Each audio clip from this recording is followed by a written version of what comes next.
Hello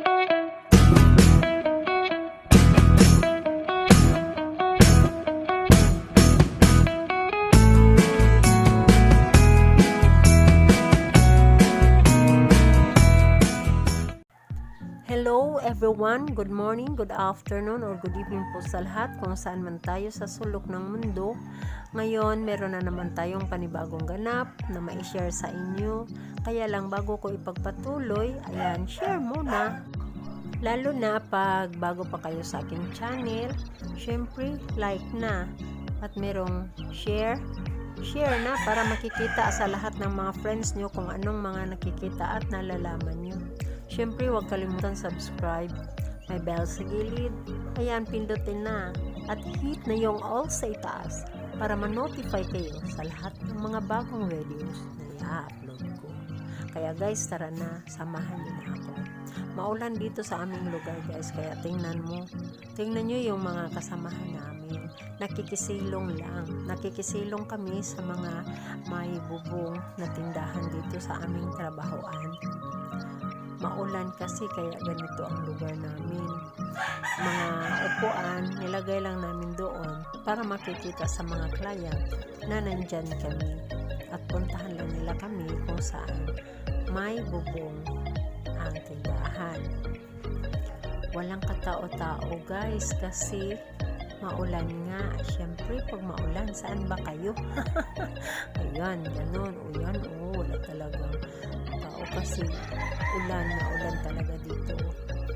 Kaya mag-iingat lang tayo kung mayroon mang papunta dito sa lugar namin, magdala kayo ng payong kasi maulan talaga dito at hinihintay lang namin na hihinto ang ulan saka pupunta kami sa aming upuan kung saan may mga lugar doon na makaupo yung mga client namin. Kaya lang sa pagka ngayon ay super malakas talaga ang ulan kaya dito lang kami nakikisilong. Hihintayin na lang namin kung kailan hihinto yung ulan saka kami lalapit doon sa nilagyan namin ng upuan para makaupo kami. Pero sa ngayon dito kami sa mga tindahan kung saan may bubong para makasilong kami at hindi kami mababasa para pagdating na ng mga client, ready na kami na mag-handle. Ganyan lang ang mga trabaho namin dito guys. Kaya kailangan din naman kasi nga pupunta kami kahit maulan. Ayan yung mga kasamahan ko. Mapupunta talaga kami dito kasi minsan may nangangailangan ng tulong namin na masakit yung mga bahagi ng kanilang katawan tapos wala namang tutulong sa kanila. Kaya kahit na maulan ay pupunta talaga kami sa lugar kung saan nila kami mahahanap. Kaya ngayon pa-relax muna kami habang wala pang client, habang may ulan pa para naman pag wala ng ulan ay ready na kami makahandle sa kanila. Yan ang aming lugar guys, napakaganda, napakaliwalas, napakamahangin. Kaso lang kung ulan talaga ay hindi kami makapunta dyan kasi mababasa din kami. Kaya makikisilong lang kami sa mga tindahan na kung saan hindi kami mababasa sa ulan. Ganyan lang ang aming ginagawa. Mas mabuti lang dyan kung init kasi may mga kahoy. Doon kami sa lilim ng kahoy. Makakuha din kami ng shed ng kahoy kaya hindi kami maiinitan. Pero kung ulan talaga guys, wala talaga kaming magagawa kasi mababasa din kami. Ayan, dito kami muna sa tindahan ng batchoyan.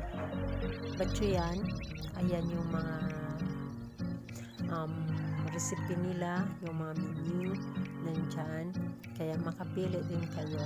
Pero ako ngayon ay nag-order ako ng lugaw para malamnan yung ating tiyan kasi sobrang lamig dahil nga ulan. O diba? Kaya kain muna tayo dito para mainitan yung ating tiyan. Ayan, meron silang mga menu dito guys. Ayan, tingnan nyo lang. Tapos kung alam nyo yung plaza ng San Carlos City, pwede dito yung Boknoy's. Masarap yung kanilang mga pagkain. Kaya ayan, mabuti at mayroon namang tagapag-alaga ng mga lugar kung saan mayroong mga wirings, kasi dapat naman talaga pag maulan medyo delikado tayo. Kaya ayan sila nag-supervise sa mga wirings natin. Kain muna kami dyan dito sa tindahan guys, pero ayan, yung mga kasamahan naming iba nandun na kasi medyo huminto na yung ulan. Pero habang nakapag-order na tayo ng lugaw, ayan, kakain na muna kami dito ng lugaw para mainitan ang laman ng tiyan. Ayan, dito kakain na muna tayo guys. Ayan yung aming kakainin. Super sarap. Ayan yung kaibigan kong kasamahan na napakabait, si Bay Ginny. Ayan, sinabayan niya ako para kumain ng lugaw na maanghang. Super anghang guys, kaya napakasarap. Ayan. Kain muna tayo guys ha. Sabayan nyo kami.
Kung gustong nyong kumain ng kanin, mayroon din naman ditong kanin. Meron silang tapsilog, meron silang chicken pastel. Marami naman silang pagkain dito. Kaya kung gusto nyo ng kanin, pwede rin kayong kumain dito. Sarap ng mga luto nila. At saka napaka-accommodating pa yung taga-bantay. Kaya ayan yung mga kasamahan namin. Ayan si Charito, napakabait. Ayan si Rocky Boy. Yan. Dito kasi huminto na ang ulan pero medyo may taligsik pagamay. Kaya ayan, nakabukot pa si Charito. Pero mas maganda na lang guys kasi huminto na talaga ang ulan. Kasi kawawa din naman kami pag wala kaming customer. Client pala. Kasi syempre dito nakasalala yung aming pamilya, yung pagkain sa aming pamilya, kaya syempre naman maghintay din tayo ng bigay na blessing sa Panginoon ng mga client na mga nangangailangan ng ating tulong. Kaya maghintay lang tayo na darating yung sino mang nangangailangan ng tulong natin at kailangan din ipagbigay din natin ang ating serbisyo sa kanila para naman tayo'y magtutulungan. Hindi lang tayo natulungan, hindi rin lang sila natulungan, kundi give and take. natulungan nila kami, kaya tutulungan din namin sila sa lahat ng aming makakaya. Dahil wala ng ulan, kaya dito na lang tayo maghihintay ng client para pagdating nila, hindi na sila tatawag, kundi andito na kami. Ayan, dahil wala pang client, kiat muna tayo. Siyempre, pampalakas ng katawan. Ayan, medyo konti pa yung sakayan. Kaya, hintay-hintay lang tayo ng mga client. Medyo parating na yung gabi. Medyo malinaw naman ang daan. Wala namang problema kasi wala nang ulan. Kaya yung mga gamit namin nandyan na para safety. Kung may client man kami, ay nakatabon yung aming mga gamit at hindi mababasa yung aming towel, aming cellphone. Kaya ready na talaga sa paglagyan. Mabuti na lang may dumating na yung first 4 client na galing sa Calatrava, headed by Ma'am Nardo. Yan, sila yung kauna-unahang client namin na pagserbihan. Sila yung regular client na pumupunta dito kahit nasa malayo kasi na-feel nila at nasubukan nila na ang sarap ng feelings na magpa-reflex or magpa-massage dito sa plaza ng San Carlos City, Negros Occidental. Dahil yung mga therapist dito sincere at talagang tutulong sa mga nangailangan ng tulong hanggang sa kanilang abot ng makakaya. Kaya dito na, sana naman parating na yung iba. At alam ko na parating na yung iba kasi wala nang ulan. O diba? Ganyan lang yan. Sana guys, nagustuhan nyo ang video. Ayan, baka nakalimutan nyo like na. Merong share. Siyempre share na para makikita sa lahat ng mga friends nyo kung anong mga nakikita at nalalaman nyo. Siyempre, huwag kalimutan subscribe. May bell sa gilid. Ayan, pindutin na. At hit na yung all sa itaas para ma-notify kayo sa lahat ng mga bagong videos na i-upload. Guys, thank you for watching. See you next vlog. Bye!